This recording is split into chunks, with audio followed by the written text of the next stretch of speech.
Sejam muito bem-vindos a mais uma aula do curso de HTML5 e nessa aula a gente vai aprender todos os atributos da tag input. Vamos primeiramente criar um novo arquivo, vamos salvar como, eu vou salvar naquela nossa pasta de arquivos HTML e eu vou chamar esse arquivo de input atributos.html. Eu vou escrever o código base e pronto, vamos agora começar a aprender os atributos. Eu vou primeiramente aqui escrever um formulário básico para a gente usar de exemplo.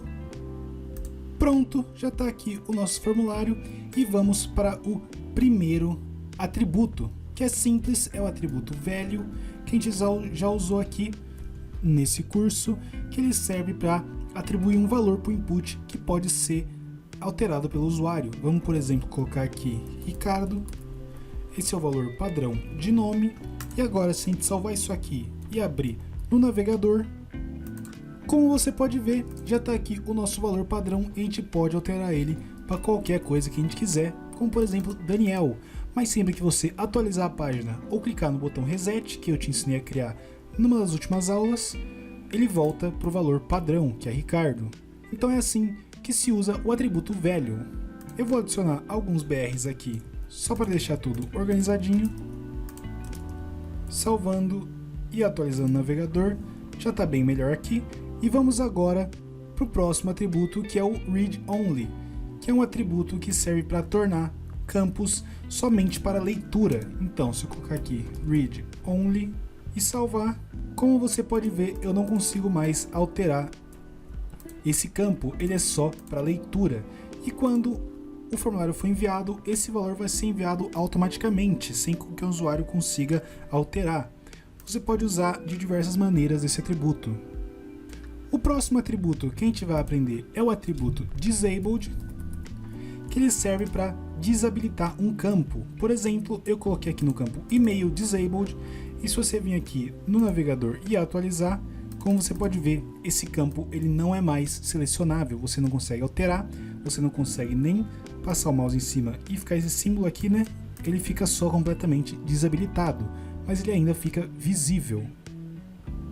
O próximo atributo que a gente vai aprender é o size, que ele serve para determinar o tamanho desse campo.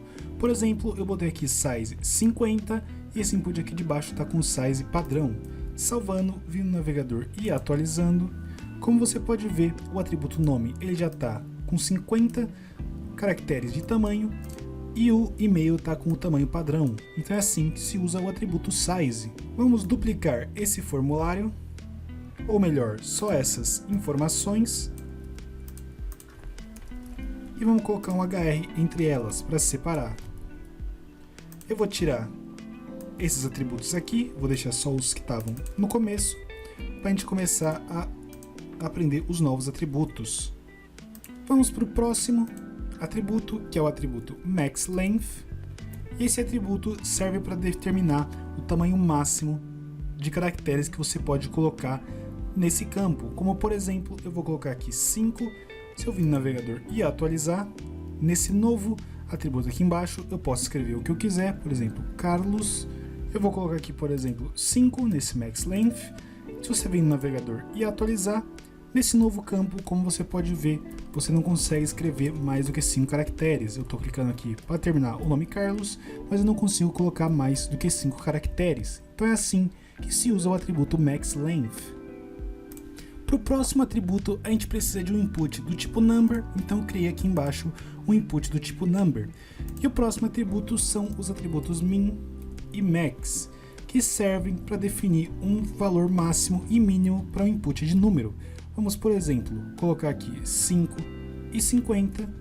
Se eu vir no navegador e atualizar, já está aqui o nosso novo campo de número, que você pode colocar um número de 5 a 50. Como você pode ver, eu até consigo escrever números maiores, mas eu não consigo enviar.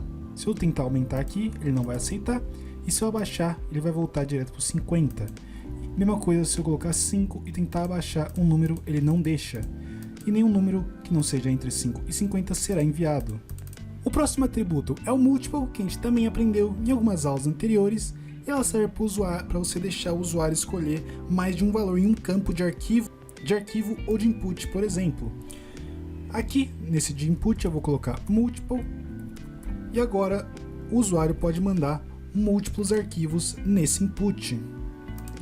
O próximo atributo é o pattern, que a gente também já utilizou no input de telefone, e ele determina um padrão que o usuário deve seguir para escrever uma informação. O próximo atributo de hoje é o placeholder, que serve para definir um placeholder para um input ou uma área de texto. Placeholder é esse texto mais clarinho que fica aqui no input antes de você escrever qualquer coisa nele. Por exemplo, se eu escrever aqui qualquer coisa, já some o placeholder, ele serve só para informar algo. O próximo atributo é o required, que é bem simples, ele só informa o navegador que esse input deve ser preenchido antes de enviar o formulário. Então ele não vai aceitar o formulário se você não preencher esse input em específico. O próximo atributo é o step. O atributo step serve para determinar qual a distância válida entre números a serem escolhidos. Ou seja, se você colocar 4 aqui, você só vai poder escolher múltiplos de 4, ou seja, 4, 8, 12, 16 e etc. Qualquer número que não seja o valor de 4 não vai ser autorizado. Esse input pode ser utilizado para inputs de número, mas também de data, de range e de tempo. Eu vou demonstrar isso aqui no navegador. Aqui em número, se você subir, ele agora vai só subir de 4 em 4. Como o número inicial é 5, ele vai de 5 para 9, para 13, para 17 e etc. Até o último múltiplo de 4 mais 5, que é 49. O próximo atributo é o autofocus, que ele serve para selecionar automaticamente um input quando o navegador for atualizado. Então agora, por exemplo, eu coloquei aqui o nosso primeiro input, o autofocus. Se você vir no navegador e atualizar, ele vai automaticamente selecionar o input quando você atualizar a página ou quando você abrir essa página. Por exemplo, se eu selecionar aqui o de número e atualizar a página, ele automaticamente seleciona esse input de nome. O próximo atributo é o list, que a gente já usou na aula de elementos, que é o atributo que serve para definir uma lista para um input. E o próximo atributo é o autocomplete, que ele serve para avisar o navegador se ele pode sugerir informações ou não, dependendo das informações do seu computador. Por exemplo, eu vou botar aqui autocomplete on em e-mail. Ele serve para sugerir informações dependendo do campo e das informações do seu computador, como por exemplo e-mails. E esses são todos os atributos do campo input. Por essa aula é isso e até a próxima aula.